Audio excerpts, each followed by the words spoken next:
Alright, now it's time to do some decorating of one of our dinosaurs, our Brontosaurus. Before you start, the first thing I want you to do, and this is why it's really handy to have your paper towel, is to put the tip of the bag on the paper, and you push down, and you just clear the tip like that. You can see there's no icing right there at the tip. Another good tip, for when you're doing your cookie decorating, is you don't hold the bag right on the cookie and drag it across. Actually holding it sort of more like this. So it's just hovering on top. Alright, let's get started. So you can do it along with me if you want, or you can watch the video and then have a go. I'm actually lifting and laying down the icing. So it's not going straight right close to the cookie. I did at the very start to find the spot where I was going to start, and then I'm lifting it up and lying it down. I'm also not squeezing the bag very hard because I don't want it to go everywhere. Now if you don't get it exactly around the outside of the cookie, that's okay.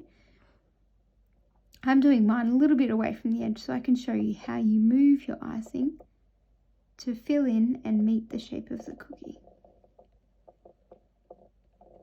Let's go around and we'll do his tail and his legs. So I'm not squeezing very hard, almost done the outline. There, that's the outline of our Brontosaurus done.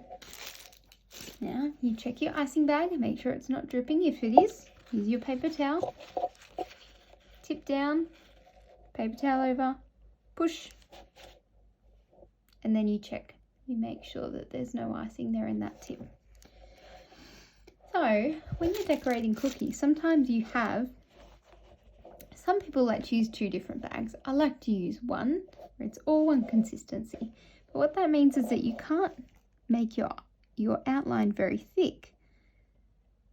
You just need a really thin one, because if you make it really thick, then when you go to start filling in the inside like this, then it just goes everywhere.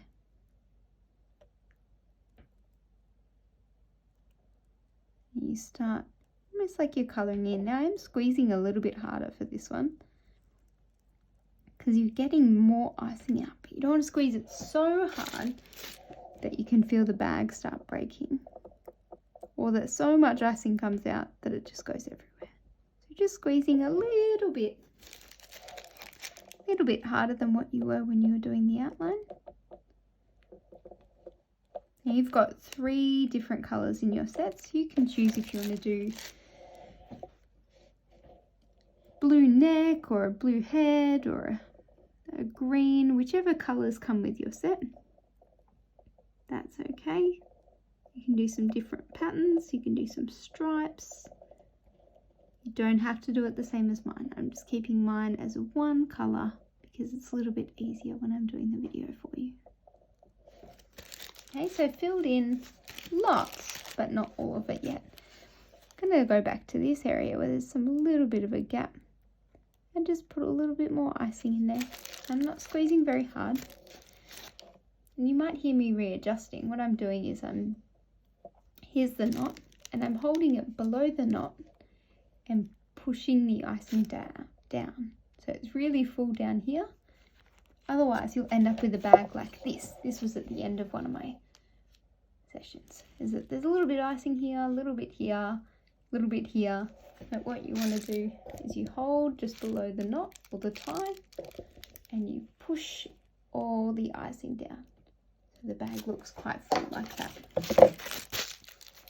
So before you get ready, hold just before the knot and you push it down.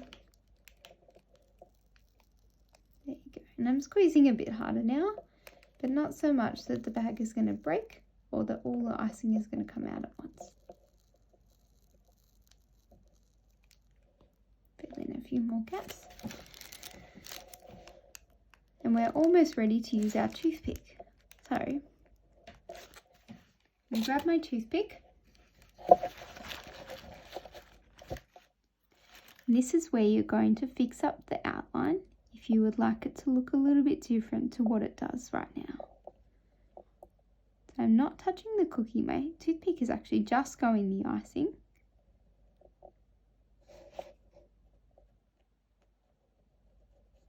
Just moving it around to meet the edges of the cookie. You don't have to do this. I like to make sure that my icing goes right to the edge of the cookies, but I'm actually doing it as a business, so mine have to be a little bit different, whereas yours are just super duper fun.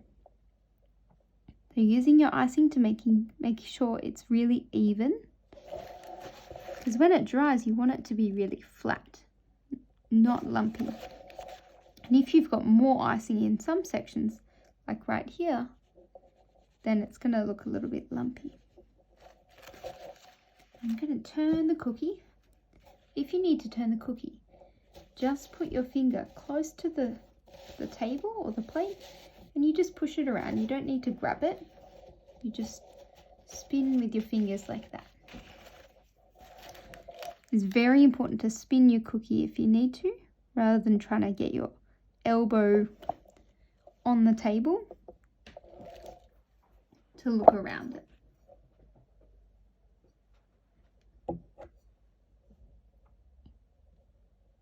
Just fill in all the way to your outline.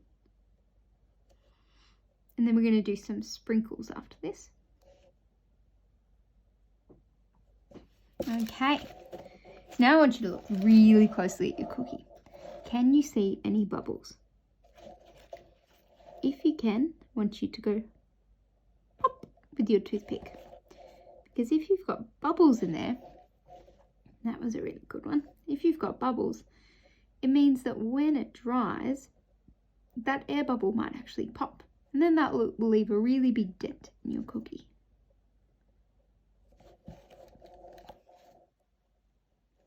Okay, let's do some sprinkles. So again, my sprinkles might look a little bit different to yours, because that's just what I've got in front of me, and that's what I'm going to use. I try and use things that just need to be used up, but I'll use the same amount as you. So I've got some sprinkles here. I might make him some sprinkly legs. Use your toothpick to move them into place. And the same on this side. Pop, pop, pop, pop, pop. There we go. Do want a little orange one there. Want him to have party legs and a party tail. Now I'll give him an eye. So I'm not using my fingers to push it down, using the toothpick just to gently nudge it into place. I think I might give him a party tail as well. I hope you've made sure that your hands are nice and clean before you start.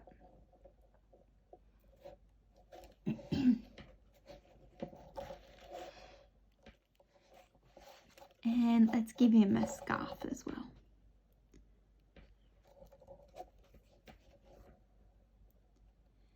Moving that into place. And now, guys, is the really hard part, because you might have just done this beautiful dinosaur or name or unicorn, and now you have to wait. So you know what it's a great time to do now? It's a great time to carefully move your cookie onto a plate or a tray. Just pop it somewhere out of reach. It's going to be there for a little while. It might be there for a few hours, and that's okay. Now, if you want to speed up the process and play with it or eat it a little bit quicker, one tip you can do, and you need to do this with your mum and dad, is turn the oven onto a really low temperature. So about 80, 90 degrees. And just pop the cookie on there and pop it in the oven. It won't cook it. It won't burn it. All it does is it helps the icing to dry a little bit quicker, because this is a special type of icing, and so it needs a little bit of time to dry. It does take a little bit longer to dry, because the way I do it, it comes up with a little bit more of a shine, which is a bit nicer. So if you want it to go a bit quicker, you can ask your mum and dad to help you and put it in the oven for a little while on a really low temperature for about 15-20 minutes, and then see how it is. If not, it might need to be there for a few hours, but it will be a great snack once it's ready. Okay, let me show you some of the things that you can do while you're waiting.